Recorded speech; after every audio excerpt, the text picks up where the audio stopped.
بسم اللہ الرحمن الرحیم۔ سورہ فاتحہ قرآن حکیم کی پہلی سورت ہے۔ مفسر قرآن علامہ سید ریاض حسین شاہ صاحب کی تفسیر تبصرہ کے مطابق سورہ فاتحہ میں 27 کلمات اور 140 حروف ہیں۔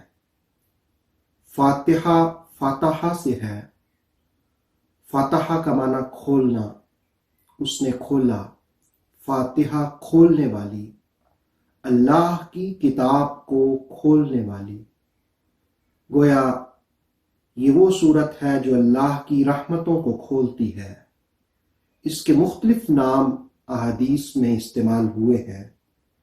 اس کو فاتحہ بھی کہا جاتا ہے، اس کو ام القرآن بھی کہا جاتا ہے، یعنی قرآن کی اصل۔ اس کو سورہ صلاۃ بھی کہا جاتا ہے، یعنی نماز میں پڑھنے والی صورت۔ اس کو سورہ شفا بھی کہا جاتا ہے۔ حدیث شریف میں ہے کہ فاتحۃ الکتاب شفاء من کل داء، فاتحہ کتاب ہر بیماری سے نجات ہے، دعا ہے۔ اس کو رقیہ بھی کہا جاتا ہے۔ رقیہ کا معنی ہوتا ہے پھونک مارنا۔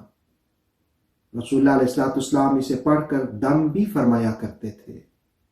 بخاری شریف کتاب الفضائل میں فضائل القرآن کے اندر یہ حدیث موجود ہے کہ صحابہ رضوان اللہ تعالی علیہ مجمعین ایک مرتبہ سفر پر ایک جگہ پر قیام کیا ہوا تھا۔ ایک بوڑھی عورت آئی اور اس نے آ کر کہا کہ ہمارے قبیلے کے سردار کو سانپ نے ڈس لیا ہے، تم میں سے کوئی رقیہ جانتا ہے؟ تو ابو سعید خدری رضی اللہ تعالیٰ عنہ کہتے ہیں میں اس کے ساتھ ہو لیا اور میں نے دم کیا، رقیہ کیا، تو اس کو اللہ نے شفا عطا فرما دی۔ انہوں نے بہت سی بکریاں اور بہت سا دودھ مجھے تحفے میں پیش کیا۔ تو باقی لوگوں نے کہا کہ ہم پہلے رسول اللہ علیہ السلام سے مدینہ جا کر پوچھیں گے کہ یہ حلال ہے یا نہیں۔ تو جب مدینہ شریف میں رسول اللہ علیہ السلام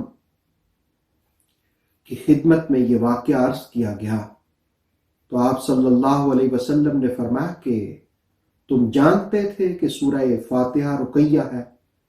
اور پھر آپ نے فرمایا خوشطبی کرتے ہوئے کہ میرا حصہ بھی رکھنا۔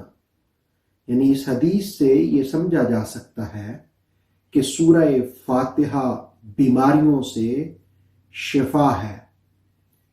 قرآن مجید نے قرآن کو بھی شفا کہا۔ یہ جسمانی بیماریوں کے لیے بھی شفا ہے اور روحانی بیماریوں کے لیے بھی شفا ہے۔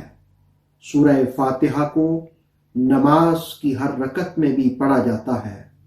رسول اللہ علیہ السلام کی حدیث ہے لا صلاۃ لمن لم یقرأ ام القرآن، اس کی نماز نہیں ہوتی جس نے سورہ فاتحہ کو نماز میں نہ پڑھا۔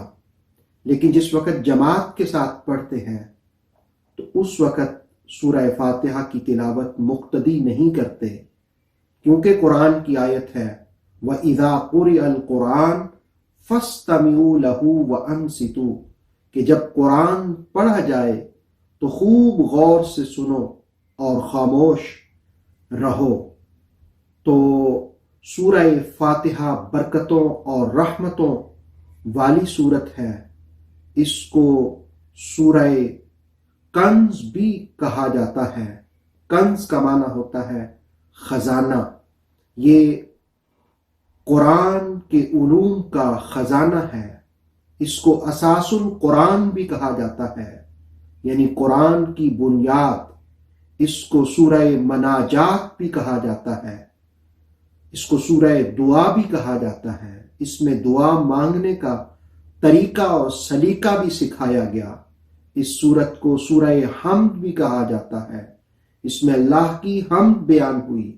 اس کو سورہ شکر بھی کہا جاتا ہے، اس میں شکر کا طریقہ بھی بیان ہوا۔ اس سورہ کا نام کافیہ بھی ہے جو کفایت کرنے والی ہے، اس کا نام وافیہ بھی ہے، اس کا نام شافیہ بھی ہے، اس کا نام سورہ نور بھی ہے۔ اللہ رب العالمین ہمیں سورہ فاتحہ کی برکات نصیب فرمائے۔